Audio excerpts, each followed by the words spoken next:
Hi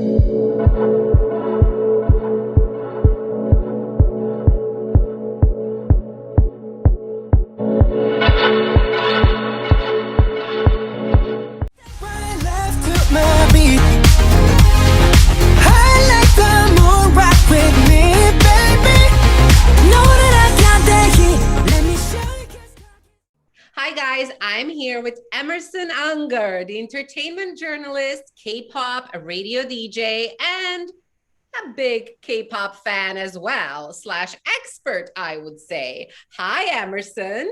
Hi, and I am like 100% obsessed. Like, this is how I spend 99.9% of my time, even during my sleeping hours.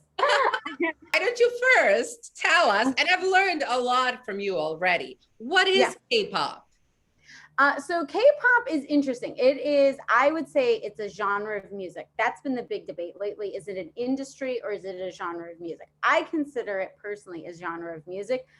It is the popular music that is coming out of South Korea, but that has extensive roots from America.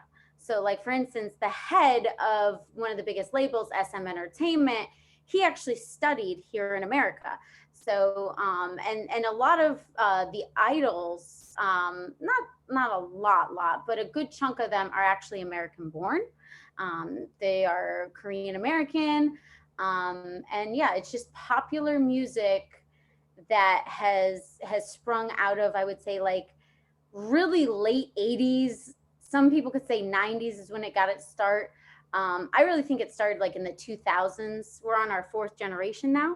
And it is just popular music in Korea that I feel like has its basis in Motown. A lot of people compare it to like the boy bands of like Y2K and stuff, but I think it goes back even farther to like Motown and like the Jackson 5. Taman is obsessed with Michael Jackson. So, you know, I got to give him his props.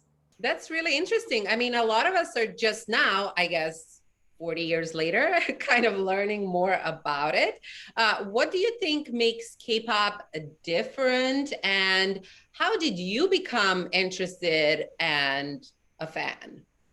I became a fan, which I feel like is going to be so silly.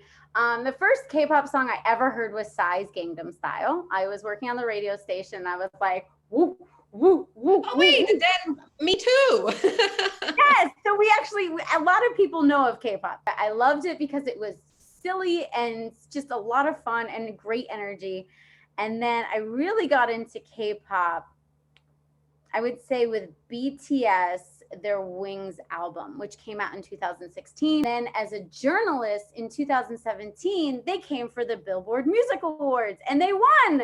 And so I was like, wait, I can actually take what I love and what I do and marry the two and actually try to move forward into like actually having something that's with a career. So I was like really, really excited when they won. And then I was even more excited when they came for the American Music Awards and performed DNA. And I was just like, this is great. I am here for this.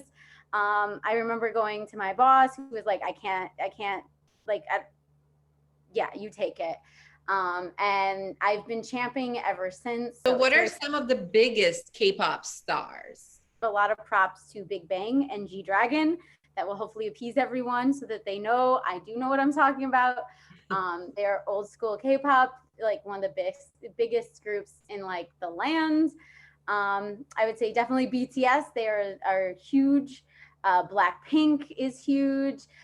XO, which I'm very excited for. You have Twice, Stray Kids, GOT7. I'm trying to think. Let's see. I'm going through the labels.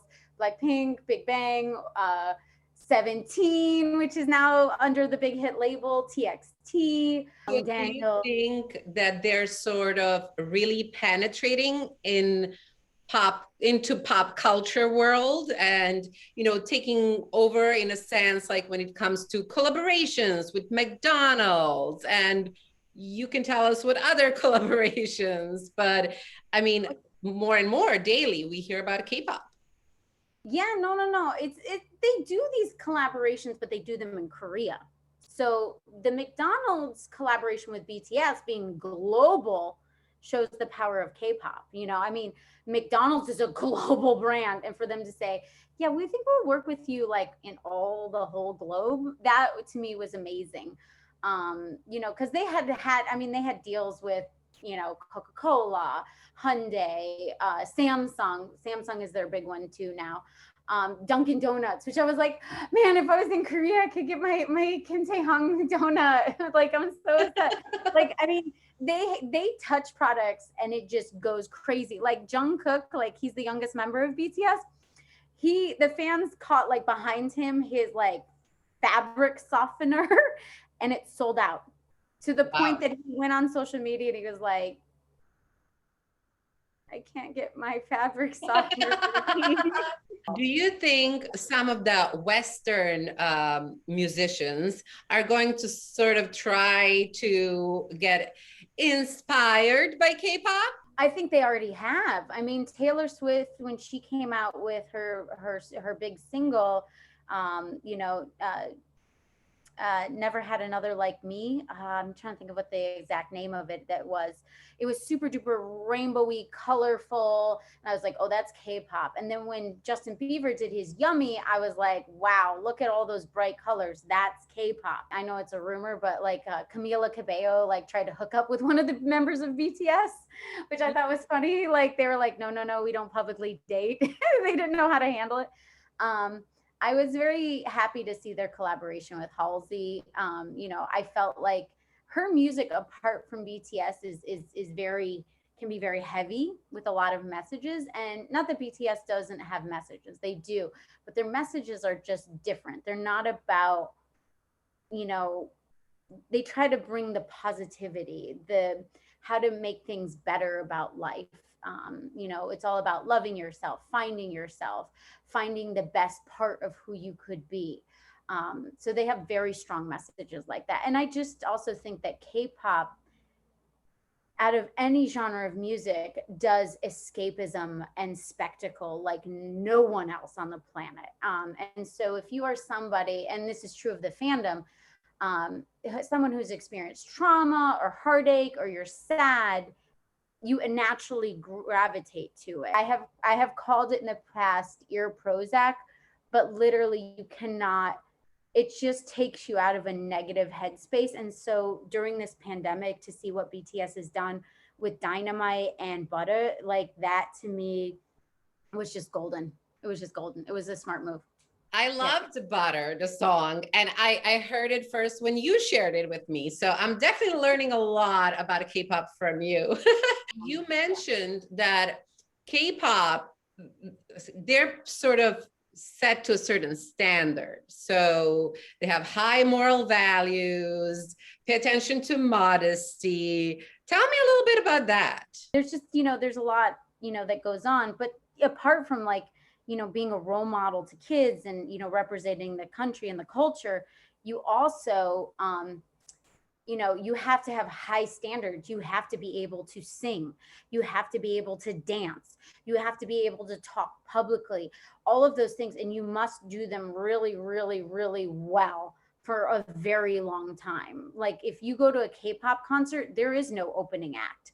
BTS takes the stage and they're on the stage pretty much with the exception of costume changes for about 2 to 3 hours straight of heavy dancing and singing live while dancing. Americans don't understand, like, nah, there's a track underneath, but they're actually singing live. Like Baekhyun don't play, like his voice is real. What's the future of K-pop?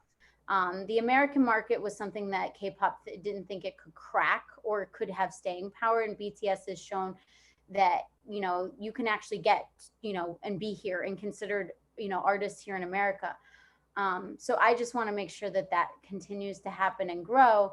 And then moving forward, I feel like I really want our Asian American community to be represented in this country. I hope for the future, apart from BTS having a beautiful mandatory military service and that being done really quickly and more idols coming and Baekhyun doing a tour, I would really love to see Korean American idols come home and have a place here in America so that the next generation can choose to go to Korea or they can choose to stay here in America, whatever they want to do, but have that opportunity.